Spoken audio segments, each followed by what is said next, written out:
Salam sejahtera dalam kasih Tuhan kita Yesus Kristus. Hari ini kita akan bersama-sama merenungkan firman Tuhan. Dan terlebih dahulu kita akan memuji nama Tuhan.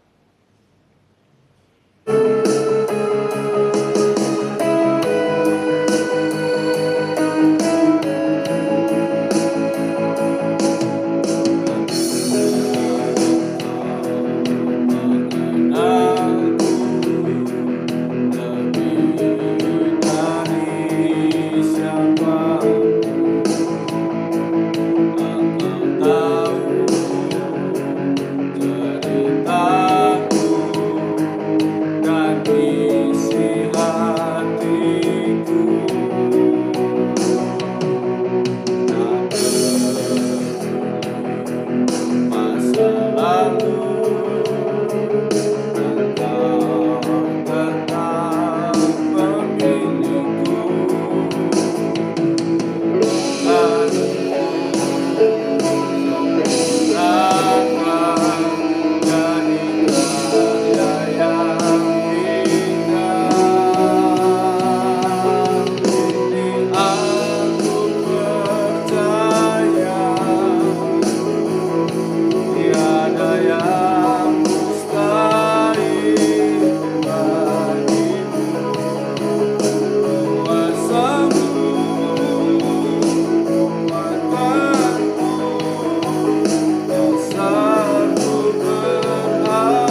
Bapa di surga, kami mengucap syukur kepada-Mu Tuhan. Kami akan setia sampai pada akhir hidup kami. Bagi Tuhan tidak ada barang yang mustahil. Sekalipun kami menghadapi hidup yang sukar dan sulit, Tuhan punya cara untuk menolong dan memberkati kami. Kami bersyukur kepada-Mu Tuhan, dan kami hendak merenungkan firman-Mu. Urapi setiap kami dengan urapan Roh yang kudus. Terima kasih Bapa, terima kasih. Dalam nama Tuhan Yesus Kristus, kami bersyukur dan berdoa. Haleluya. Amin. Bapak Ibu Saudara-saudara sekalian, kita akan bersama-sama merenungkan firman Tuhan dari suratan Galatia pasal yang kedua. Surat Galatia pasal yang kedua, ayat yang ke-19 dan 20. Sebab aku telah mati oleh hukum Taurat untuk hukum Taurat, supaya aku hidup untuk Allah. Aku telah disalibkan dengan Kristus. Namun aku hidup, tetapi bukan lagi aku sendiri yang hidup, melainkan Kristus yang hidup di dalam aku. Dan hidupku yang kuhidupi sekarang di dalam daging adalah hidup oleh iman dalam Anak Allah yang telah mengasihi aku dan yang telah menyerahkan dirinya untuk aku. Bapak Ibu Saudara-saudara sekaliannya, kita perhatikan ayat-ayat ini. Rasul Paulus mengatakan, aku hidup, tetapi bukan aku sendiri yang hidup, melainkan Kristus yang hidup di dalam aku. Kita perhatikan betapa hidup ini dimiliki Tuhan. Bukan aku lagi hidup, tetapi Kristus yang hidup di dalam aku. Di dalam ayat yang ke-19 di situ dikatakan, aku telah mati oleh hukum Taurat untuk hukum Taurat, supaya aku hidup untuk Allah. Sesungguhnya hukum Taurat diberikan oleh Allah supaya umat Israel dapat memahami pikiran dan perasaan Tuhan. Seharusnya mereka bisa menemukan kunci dari hukum Taurat itu, seperti yang Yesus katakan, kasihilah Tuhan Allahmu dengan segenap hatimu, dengan segenap jiwamu, dan juga dengan segenap kekuatanmu. Dan hukum yang sama dengan itu adalah kasihilah sesamamu manusia seperti dirimu sendiri. Hukum itu bukan untuk menjebak hidup manusia, tetapi hukum diberikan supaya manusia dapat mengerti dan memahami Tuhan dalam hidupnya. Tetapi memang karena manusia telah jatuh dalam dosa, maka hukum Taurat itu menjadi hukuman bagi dirinya. Dan Rasul Paulus juga sudah mengatakannya bahwa tidak ada seorang pun yang sempurna melakukan seluruh hukum Taurat.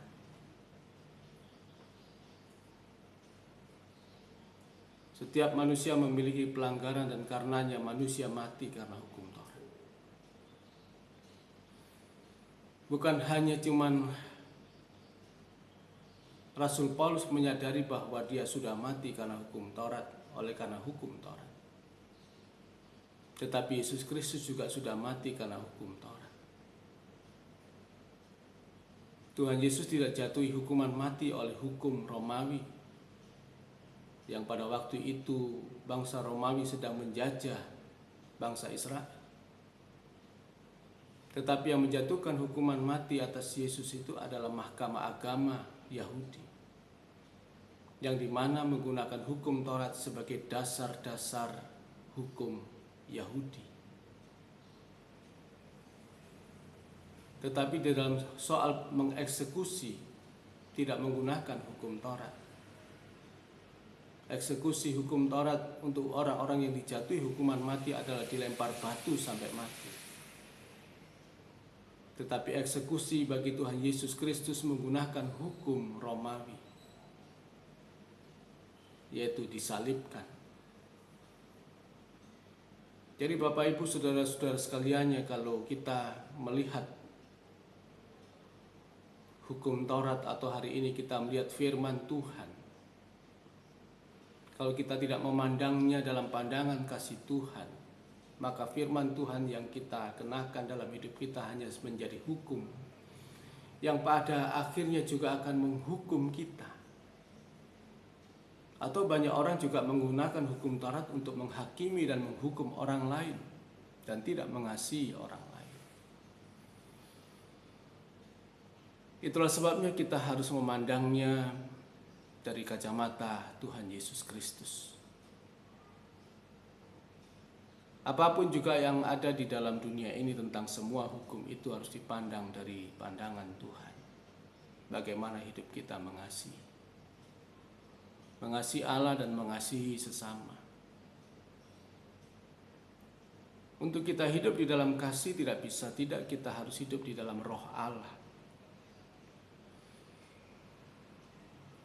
Karena kita bagaimana memahami pikiran dan perasaan Tuhan kalau kita tidak hidup di dalam roh Allah.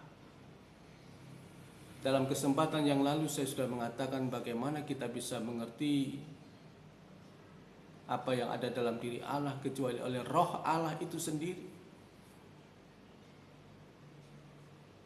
Inilah sebabnya kita mengukur kehidupan kita tidak lagi berdasarkan hukum Taurat. Itulah sebabnya kalau firman Tuhan juga tanpa roh Allah itu menjadi hukum Taurat bagi manusia hari ini, bagi orang Kristen hari ini, orang beragama Kristen hari ini.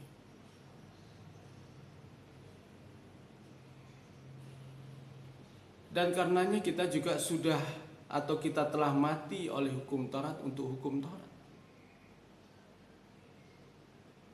Sesungguhnya juga Tuhan meminta kita mati bukan karena hukum Taurat, kita mati karena Kristus. Apa yang kita matikan? Segala keinginan-keinginan daging kita. Segala keinginan-keinginan duniawi kita harus sudah bisa matikan mulai sejak saat ini. Supaya kita dapat mengenakan Kristus dalam hidup kita. Sampai kepada kesimpulan Rasul Paulus mengatakan, aku hidup, tetapi bukan lagi aku sendiri yang hidup, melainkan Kristus yang hidup di dalam aku.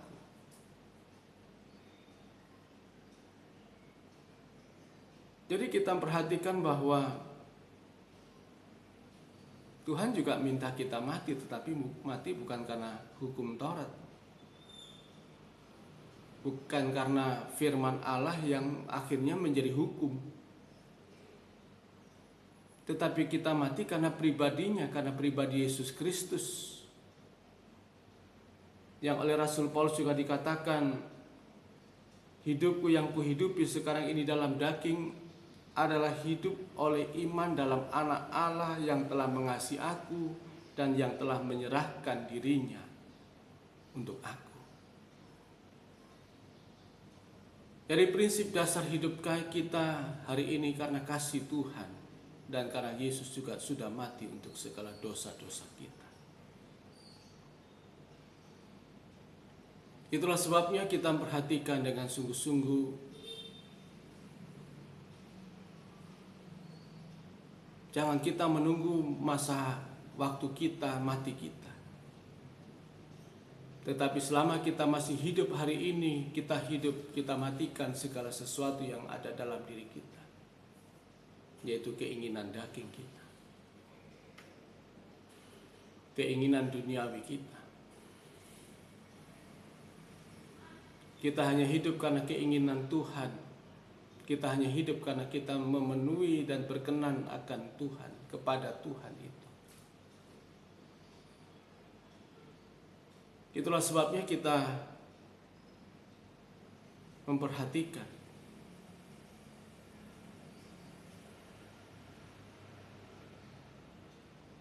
karena Kristus telah disalibkan.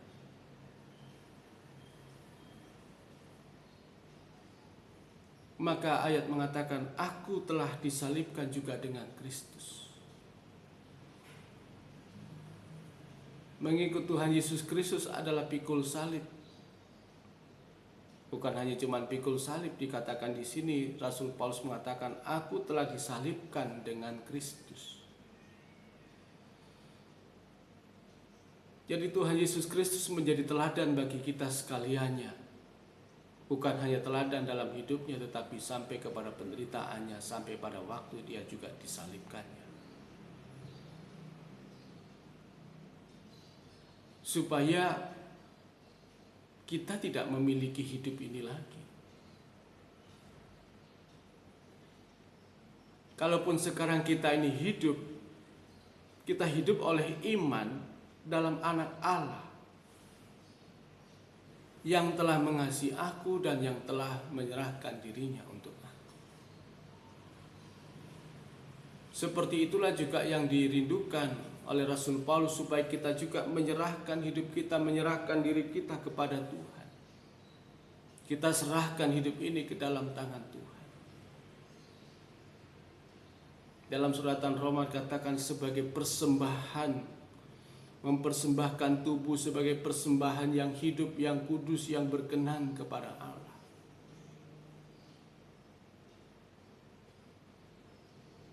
Nah, inilah yang harus kita setiap hari kita pergumulkan di hadapan Tuhan.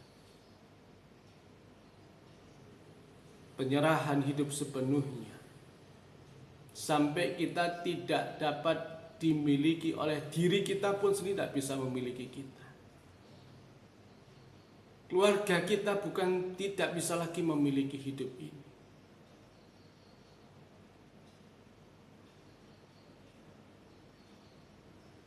Apalagi yang lain. Kalau hari-hari ini kita masih dimiliki oleh diri kita, hidup kita masih dimiliki oleh keluarga kita, hidup kita masih dimiliki oleh perusahaan kita di mana kita bekerja, hidup kita mungkin dimiliki oleh yang lain. Jangan, hidup kita harus dimiliki oleh Tuhan.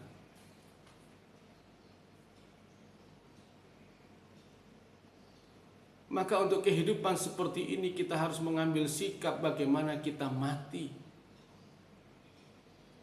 Kita menyalibkan diri kita bersama dengan Kristus.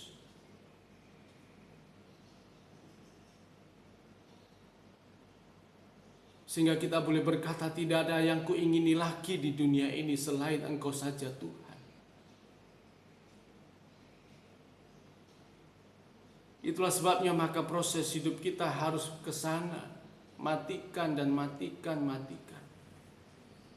Supaya Kristus dapat hidup dalam diri kita. Supaya Yesus dapat hidup dalam hidup kita. Kalau kita hari ini masih banyak rupa-rupa keinginan, kita terjebak di situ.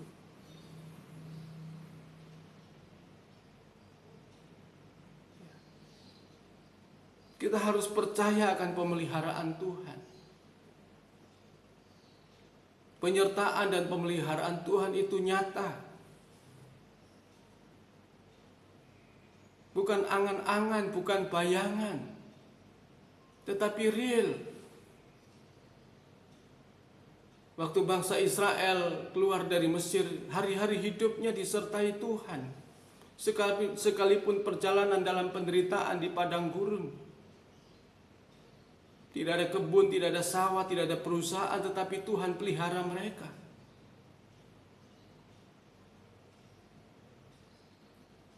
Tetapi pemeliharaan itu tidak juga membuat bangsa Israel ini bisa nyaman. Karena hari-hari mereka dengan Tuhan, maka kita melihat bagaimana Tuhan menghukum orang-orang yang lahir di Mesir atau yang hidup di Mesir yang keluar dalam perjalanan itu, dan hanya menyisakan 2 orang yang bisa masuk ke tanah Kanaan. Tidak ada alasan kalau kemudian disertai Tuhan lalu kemudian mereka bisa aman. Sama juga dengan bangsa Israel yang dimana Tuhan hadir di tengah-tengah mereka melalui Tuhan Yesus. Apakah mereka bisa menerima Yesus sebagai Tuhan? Tidak gampang. Yesus ada di tengah-tengah mereka, apakah mereka bisa percaya? Tidak mudah. Hari ini Roh Kudus itu ada dalam hidup kita.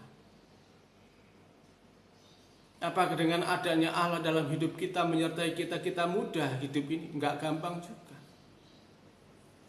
Maka harus dimulai dengan hidup kita, dalam tindakan hidup kita. Kalau kita sudah mati karena hukum Taurat, kita pasti enggak mungkin kita bisa masuk surga dengan perbuatan baik hidup kita tanpa Yesus Kristus.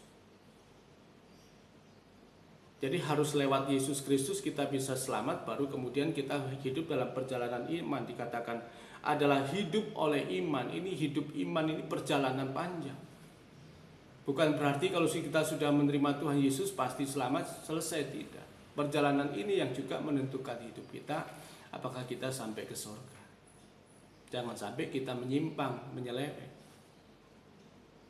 Itulah sebabnya kita harus tetap pada tracknya Tuhan, jalannya Tuhan.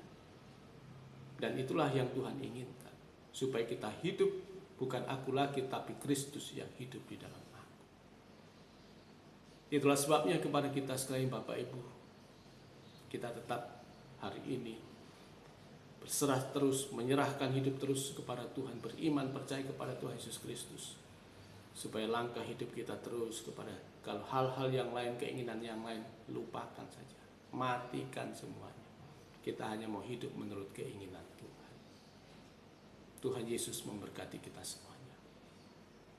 Amin. Bapa di surga, kami mengucap syukur kepadamu Tuhan, kami telah merenungkan firman Tuhan pada hari ini. Kiranya Tuhan menjadi bagian dalam hidup kami, supaya seperti Rasul Paulus mengatakan, bukan aku lagi yang hidup dalam diriku, tetapi Kristus yang hidup dalam aku. Supaya kami hidup dalam iman dan percaya kepadamu Tuhan. Terima kasih Bapa, terima kasih. Menyerahkan hari-hari hidup kami hari ini ke dalam tangan-Mu. Kiranya Tuhan tetap menyertai pimpin kami semuanya. Terima kasih Bapa, terima kasih. Menyerahkan hidup ini ke dalam tangan-Mu. Dalam nama Tuhan Yesus Kristus, kami telah bersyukur dan berdoa. Amin. Tuhan Yesus memberkati kita.